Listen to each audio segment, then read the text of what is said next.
Someone insults you in public. Your body wants to fight back. Your heart speeds up. Your face gets hot. But here's the problem. The moment you react, you already lost. This has nothing to do with confidence, nothing to do with boundaries, and definitely nothing to do with winning arguments. Most people are playing the wrong game and don't even realize it. Let me show you what's really happening.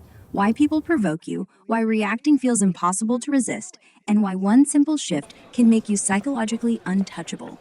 But first, you need to understand this. Most conflicts aren't fights.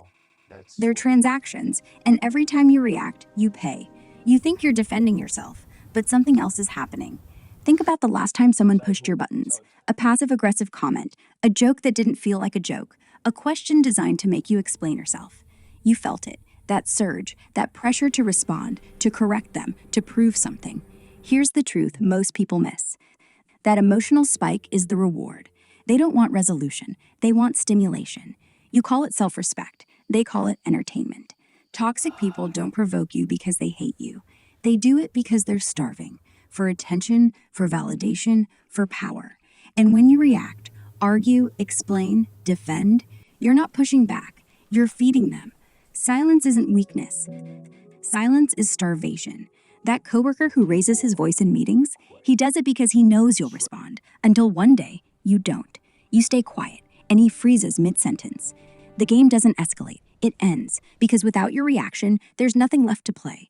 So you think, okay, I'll just stop reacting. Sounds simple, right? It's not, because you were trained to believe that reacting equals strength, that silence means weakness, that if you don't defend yourself, you're agreeing. So you explain, you argue, you try to be understood. But here's the reality. You're not misunderstood. You're being used. You cannot reason with someone who is emotionally invested in misunderstanding you. This isn't for situations that require action or boundaries. This is for ego games disguised as conflict. They're not listening to your words. They're tracking your reactions.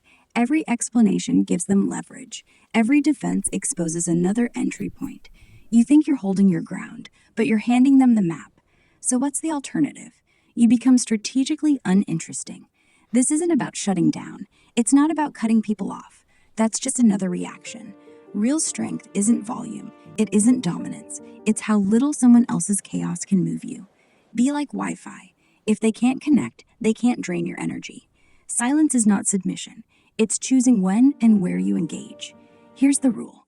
If the comment doesn't affect your future, your safety, or your values, it doesn't deserve your nervous system. You're not avoiding conflict. You're deciding which conflicts are worth your nervous system. Someone throws an insult at you, expecting a reaction, and instead, you say, interesting perspective, I hear you, or just, okay, nothing more.